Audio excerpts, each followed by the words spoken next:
मैंने कुश्ती में 2-2 सेकंड में बाउट चेंज होते देखा है, तो मेरे पास तो 9 सेकंड थे, बस मैं गई और लकीली वो अटैक मेरा सक्सेस हो गया। और कमी क्या रही है ये मैं उनके गेमों के अकॉर्डिंग नहीं बता सकती, क्योंकि मुझे और गेमों की नॉलेज नहीं है कि क्या कमी रही है कि मेडल नहीं आए। मैं अपने गेम के बारे में बता सकती हूँ।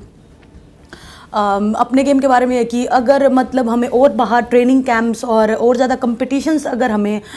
लड़ाए जाएं तो हमारा एक्सपीरियंस होगा, और फिर हमें ओलंपिक का ऐसा फीवर नहीं रहेगा कि हम ओलंपिक के मेट पे कर रहे हैं। बिल्कुल सर, क्रिकेट को बहुत ज़्यादा माना जाता है, और क्रिकेट को ही नहीं, बैडमिंटन और लॉन टेनिस सबको बहुत ज़्यादा रेसलिंग के कंपेयर में बहुत ज़्यादा मतलब माना जाता है, बहुत ज़्यादा उनको लाइमलाइट और ये सब मिलता है। अब मुझे ये नहीं पता उनके साथ ये जान के हुआ है या अनजाने में हुआ है, मुझे इसके बारे में कुछ नहीं पता, लेकिन वो बहुत सीरियसली बहुत इनोसेंट हैं।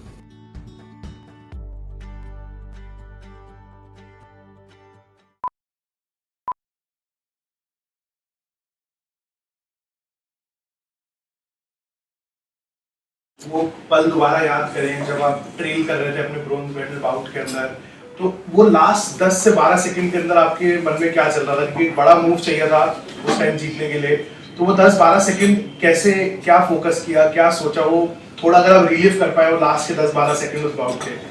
5:51 हो गया था और 6 मिनट की बाउट होती है, तो लास्ट के 9 सेकंड थे। हमारा एक अटैक हुआ, मैं खड़ी हुई, मैंने स्टॉप वॉच की तरफ देखा तो 9 सेकंड थे। उस टाइम तो दिमाग में ये आया था कि 5-5 का बराबर है और अब इतनी नज़दीक आके नहीं वापस जाना है, और मेरे पास 9 सेकंड थे। और मैंने कुश्ती में 2-2 सेकंड में बाउट चेंज होते देखा है, तो मेरे पास तो 9 सेकंड थे, बस मैं गई और लकीली वो अटैक मेरा सक्सेस हो गया। और जी, ऐसे जब भी मोमेंट आते हैं तो जनरली काफ़ी सारे स्पोर्ट्स पर्सन कहते हैं कि उनका माइंड ब्लैंक होता है और वो लोग इंस्टिंक्ट के ऊपर भरोसा करते हैं। आप कितना स्ट्रैटेजी और इंस्टिंक्ट पे आपका मतलब कितना है? ये बात भी है कि इतना हम नहीं सोच पाते, एकदम से हमें मतलब एक्शन करना होता है, एकदम से हमें अपना क्योंकि इतना लंबा तो गेम नहीं है हमारा कि पूरा 1 घंटे का है कि हम सोच सोच के कर सकें, लेकिन थोड़ा बहुत बीच में माइंड में आ जाता है कि ये करना है अब, या तू हार रही है या जीतना है, तू ओलंपिक के मैट पे है। तो ये छोटी छोटी चीज़ें बीच में क्लिक होती हैं, फिर उससे और मोटिवेट होती हूँ मैं कि नहीं, अभी इतने बड़े लेवल पे है, तू सब देख रहे हैं और मेडल कितनी नज़दीक आके वापस नहीं जाना है। आप जिस दिन बाउट के लिए आप गए तभी आपके दिमाग में चला था, क्योंकि हम सब जगह हम हार रहे थे, जो हमारे बड़े बड़े मेडल कंटेंडर थे वो हार रहे थे, तो उससे एज ए एथलीट आप पे मेंटली इफेक्ट होता था वो? हाँ, होता था, बहुत होता था। जैसे हमारा अलग से विलेज में अलग से होता है पूरा इंडिया का रहने का, सॉरी, तो और कंट्रीज़ के आसपास से, तो उनके पास से निकलते हुए भी शर्म आती थी कि देखो कि इंडिया के एक भी मेडल नहीं है और इतना बड़ा मतलब देश है इनका। तो बहुत होता था, बहुत मतलब डिसअपॉइंटिंग भी थी कि भाई अभी इंडिया का एक भी मेडल नहीं आया, लेकिन मुझे मेरे पे विश्वास था बहुत, लोगों को नहीं था, सब विनेश पे, बबीता पे, क्योंकि उनको लोग ज़्यादा जानते थे। तो लेकिन मैंने बहुत सालों से ओलंपिक का सपना देखा था और मुझे विश्वास था कि मैं अब की बार कुछ अच्छा करके यहाँ से जाऊँगी। और ओलंपिक में, पिछले ओलंपिक के कंपैरिजन में हमारे मेडल्स कम आए हैं, तो क्या लगता है आपको अब सरकार और लोगों से आपको क्या अपेक्षा है कि क्या होना चाहिए जिसकी वजह से अब हम थोड़ा और ऊपर जाएं? पिछले ओलंपिक्स में 6 मेडल थे, लेकिन अब की बार हम 10 से 12 मान के चल रहे थे कि इतने तो पक्का आएंगे, लेकिन आप देखेंगे कई मेडल्स हैं जो बहुत थोड़े से चुके हैं। दीपा कर्माकर है, साइना मिर्ज़ा जी हैं जो बिल्कुल 4th आके रही हैं, अभिनव बिंद्रा जी हैं, तो बहुत सारे मेडल्स बिल्कुल हमारे पॉइंट से गए हैं। कमी क्या रही है ये मैं उनके गेमों के अकॉर्डिंग नहीं बता सकती, क्योंकि मुझे और गेमों की नॉलेज नहीं है कि क्या कमी रही है कि मेडल नहीं आए। मैं अपने गेम के बारे में बता सकती हूँ। अपने गेम के बारे में है कि अगर मतलब हमें और बाहर ट्रेनिंग कैंप्स और ज़्यादा कंपटीशंस अगर हमें लड़ाए जाएं तो हमारा एक्सपीरियंस होगा, और फिर हमें ओलंपिक का ऐसा फीवर नहीं रहेगा कि हम ओलंपिक के मेट पे कर रहे हैं। तो बहुत ज़्यादा हमारे ट्रेनिंग, हमें साल में सिर्फ 1-2 कंपटीशंस मिलता है, एशियन चैम्पियनशिप, वर्ल्ड चैम्पियनशिप, पूरा साल हम अपने सेंटर पे रह के ट्रेनिंग करते हैं, कंपटीशन से बहुत दूर हो जाते हैं, फिर एकदम किसी कंपटीशन में जाते हैं तो बहुत ज़्यादा ये लगता है कंपटीशन है, कंपटीशन फीवर भी होता है। वो अगर कंपटीशन फीवर निकल जाएगा तो हमारे रेसलिंग में बेटर हम और कर पाएंगे। साक्षी, एक जो ट्रेंड रहा है, आप सिंधु दीपा जब भी आप से लौटे तो जो एक सबसे जो अवार्ड मिले आपको इतने सारे अलग अलग स्टेट से, मेन गवर्नमेंट से, वो प्राइज मनी, वो अवार्ड हमारे लास्ट 18 महीने के ओलंपिक बजट से ज़्यादा हो गया है। आपको लगता है वो पैसे, अब ऑब्वियसली अवार्ड जरूरी है, पर ट्रेनिंग के टाइम पे जब ये एथलीट को ज़्यादा ज़रूरी रहता है, हमें थोड़ा सिस्टमेटिक करना चाहिए आपके हिसाब से? बिल्कुल सर, मैं इस बात पे ये बोलना चाहूँगी, अगर जो इतने पैसे हमें बाद में दे रहे हैं, अगर थोड़ा सा इन पैसों का कुछ परसेंट भी अगर पहले फैसिलिटीज़ में लगाया जाए, जैसे गांव में स्टेडियम्स नहीं है, वहाँ कुछ भी करने का नहीं है, गेम भी की लड़कियाँ आके शुरू करें गेम, वो इतनी दूर शहर में आते हैं ट्रेनिंग करने, 1-2 घंटा आने जाने का। मुझसे कई कंप्लेंट भी करते हैं कि दीदी आप बोलो ना, आप तो अब बोल सकते हो कि हमारे गाँव में भी स्पोर्ट्स इक्विपमेंट्स आए, या रेसलिंग मैट आए, बॉक्सिंग रिंग आया, कुछ भी आए, तो बहुत मुझे आके बोलते हैं। मैं गवर्नमेंट से ही बोलना चाहती हूँ, अगर बाद में तो ठीक है, हम इतना अच्छा कर रहे हैं तो आप ही हमारे लिए अच्छा करें, लेकिन अगर पहले भी थोड़ा और फैसिलिटीज़ पे ध्यान दिया जाए तो सीधी सी बात है कि बेटर रिजल्ट्स भी आएंगे जी। और मैं खुद चाहती हूँ कि मैं रेसलिंग के लिए बहुत अच्छा कर पाऊँ, क्योंकि मैंने देखा है, मेरा फैमिली बैकग्राउंड नॉर्मल था, लेकिन मैं कई लड़कियों को देखती हूँ बेचारी की टी शर्ट्स फटी होती हैं, कॉस्ट्यूम्स नहीं होते, टाइटीज़ में ऐसे होल्स होते हैं, तो मुझे इतना अंदर से ये आता है कि मैं क्या करूं इनके लिए, कि और बहुत अच्छी चीज़, बहुत टैलेंट भी है उनमें, तो मैं जितना हो सकता है मेरी तरफ से मैं हेल्प भी करती हूँ। और आगे आने वाले टाइम में जो भी ये इतना पैसा मिल रहा है, तो मैं रेसलिंग की तरफ लगाना चाहूँगी कि देश में कम से कम मेरा थोड़ा बहुत हाथ हो कि मैंने कुछ अच्छा किया, और बस यही मेरा है कि मैं लाइफ टाइम रेसलिंग के साथ जुड़े रहना चाहूँगी। साक्षी, अभी आपने ओलंपिक्स का एक पूरा बात किया कि कैसे हवा बना दिया जाता है कि मैट पे जाते हैं, बट ये आपको लगता नहीं कि बहुत एथलीट्स को एक एज एन एक्सक्यूज भी यूज करते हैं कि हम भी अखबारों में पढ़ते हैं और न्यूज चैनल्स पे देखते हैं कि ये तो इसका पहला ओलंपिक्स था, बहुत मुश्किल है, बट जैसे आपका पहला था, सिंधु का पहला था, दोनों मेडल आए, दीपा करमाकर बहुत क्लोज आई, तो ये बहुत ज्यादा हुआ नहीं बना हुआ, और इसको हम कम करने के लिए और क्या कर सकते हैं? हाँ, ये बहुत बड़ा हुआ है, ये खुद मेरे दिमाग में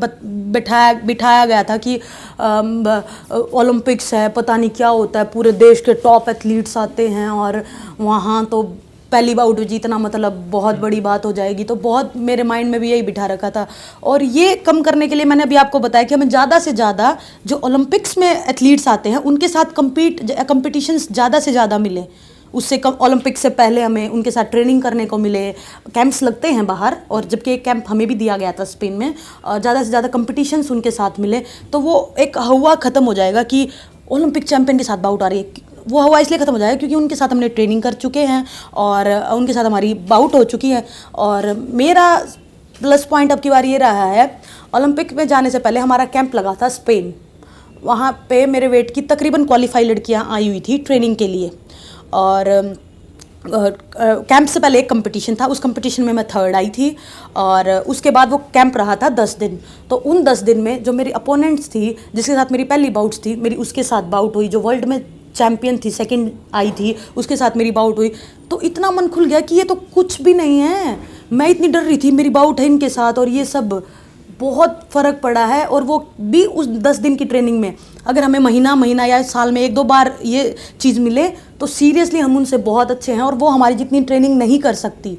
मैंने बहुत कैंप्स अटेंड किए हैं, बाहर वाली लड़कियां हमारी जितनी ट्रेनिंग नहीं करती, बस वो अपना ये बात है कि वो खुल के दे देती है, उनके ऊपर हवा या प्रेशर किसी चीज़ का नहीं होता, वो बहुत फ्रीडम होता है उनके पास। हम थोड़ा बंधे हुए हैं, और दूसरे देश ये छोटी छोटी चीज़ें बहुत मायने रखती हैं, जो दूसरे देश होते हैं वो बहुत आज़ाद होते हैं, कुछ भी करो, तो उन पे किसी चीज़ का प्रेशर नहीं होता इतना भी, इसलिए वो खुल के परफॉर्म करते हैं।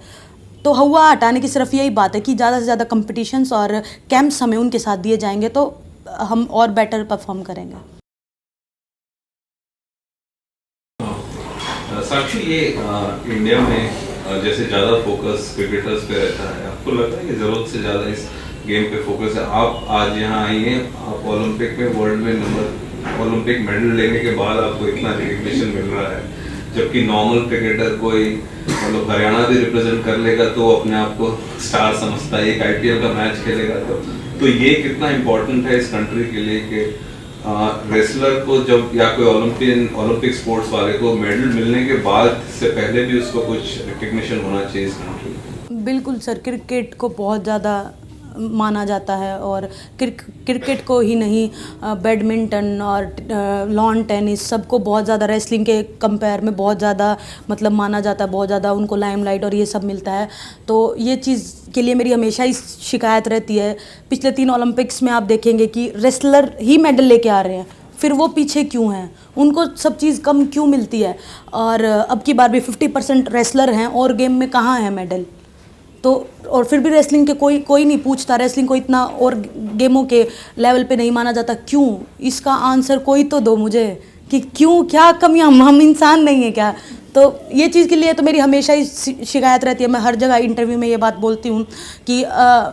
कोई और ना, लेकिन मैं जब अपना मेरा करियर ख़त्म हो जाए, जब मैं रेसलिंग के लिए कुछ इतना अच्छा करूँगी कि रेसलिंग को भी लोग मतलब बहुत अच्छा जाने और अपना फेवरेट स्पॉट बनाएं। जी साक्षी, आपको लगता है कि इस देश को समझ भी नहीं रेसलिंग के बारे में, रूल्स के साथ इतनी अवेयरनेस नहीं है, जैसे रेफर चार्ज होता है, आप लोग का पैसे होता है या टेक्निकल आपके जो दाव होते हैं, जनरली लोग ये समझते हैं हार गई या जीत गई। क्रिकेट में हर छोटी छोटी चीज़ का इतना डिसेक्शन होता है, इतना डिस्कशन होता है, तो इसके लिए क्या करना चाहिए कि गेम को ज़्यादा लोग समझें ठीक से? देखो एक बात है, मैंने एक दिन में 5 बाउट लड़ी हैं, और गेमों में देखोगे एक दिन है, एक मैच खेला, 2-3 दिन के लिए कुछ नहीं किया, फिर अगले दिन मैच है। मैंने एक दिन में 7-8 घंटे में मैंने 5 बाउट लड़ी हैं। मैं ये नहीं कहती कि हमारा रेसलिंग का ये रूल गलत है कि एक ही दिन में हमारा फाइनल्स हो जाता है। ये अच्छा है कि एक दिन में प्रेशर ख़त्म हो गया, अपनी छुट्टी करो। लेकिन अगर हमारा भी ऐसे होता, अगर मेरी भी 5 बाउट ऐसे अलग अलग 1-1, 2-2 दिन में होती ना, तो और लोगों को ज़्यादा जानने का और मौका मिलता कि हाँ अब साक्षी क्वार्टर फाइनल में पहुंच गया, अब सेमीफाइनल में पहुंच गया, अब वो 3rd के लिए लड़ेगी। वो एक दिन में इतना फटाफट हो जाता है कि लोगों को इतना समझ नहीं आता। लेकिन अब भी धीरे धीरे जैसे मूवीज़ बनी हैं और दंगल भी आएगी, उसमें भी आप ये सब चीज़ें देखोगे कि एक दिन में रेसलर्स इतनी 5 बाउट लड़के आप और गेम में करवा के दिखाओ, एक दिन में फाइनल इतने मैच करवा के दिखाओ। हाँ सीरियसली सर, एक दिन में इतना हमारा बहुत टफ है। बॉक्सिंग में भी आप देखेंगे एक मैच होगा, 2-3 दिन के बाद मैच होगा, हमें पहले दिन वेट घटाना होता है और अगले दिन अपनी पूरी परफॉर्मेंस देनी होती है। तो ये चीज़ें हैं, ये लोगों को पता चलते चलते चलेगा, और मूवीज़ भी हेल्प कर रही हैं। जी अभी जैसे नरसिंह यादव का केस प्रोबेबली सीबीआई प्रूव करेगा। मेरा ये क्वेश्चन था कि ये कि कितना क्रेडिबल अगर कोई क्लेम करे कि भाई इट वाज अ कॉन्स्पिरेसी, या फिर मैंने गलती से ले लिया, या फिर जान के किया। तो देखिए, जान के करने वाले को तो कोई नहीं रोक सकता, दैट्स अनदर थिंग, पर ये गलती और कॉन्स्पिरेसी को रोकने के लिए आपको क्या लगता है कि क्या स्टेप लेना चाहिए? सबसे पहले तो सर हमारे साथ डॉक्टर्स नहीं हैं जो हमें ये बता सके कि इस टाइम पे आपको ये सप्लीमेंट लेने हैं। मैं बैंड सप्लीमेंट्स की बात नहीं कर रही कि हमें वो बताओ कि कब लेने हैं। बैंड तो बिल्कुल बैंड होना चाहिए, बस नॉर्मल सप्लीमेंट्स की ये डॉप में आएंगे, ये नहीं आएंगे, इनके बारे में हमें ज़्यादा जानकारी होनी चाहिए। हमें प्रॉपर सप्लीमेंट्स ऐसे दे के बताना चाहिए कि ये वाला आपको अब लेना है, ये ट्रेनिंग से पहले लेना है, ये बाद में लेना है, जिससे बहुत ज़्यादा फ़र्क होगा। ये तो हो गया कि जो हमने जान करके, और अनजाने में सर हमें खुद अपना ध्यान रखना चाहिए कि हमारी वाटर बोतल हमेशा हमें सील्ड वाटर बोतल पीनी है, हमारे जो सप्लीमेंट्स हैं वो लॉक्ड होने चाहिए अलमीरा में, और ये सब हमारे ऊपर है कि हम कितना इस चीज़ को ध्यान में रखते हुए हम अपने सप्लीमेंट्स खाएं। और रही नरसिंह यादव की बात, तो बहुत स्ट्रॉन्ग अपोनेंट थे वो, मेडल के उनके चांस थे, और बहुत सबको उनके लिए बहुत दुख है। अब मुझे ये नहीं पता उनके साथ ये जान के हुआ है या अनजाने में हुआ है, मुझे इसके बारे में कुछ नहीं पता,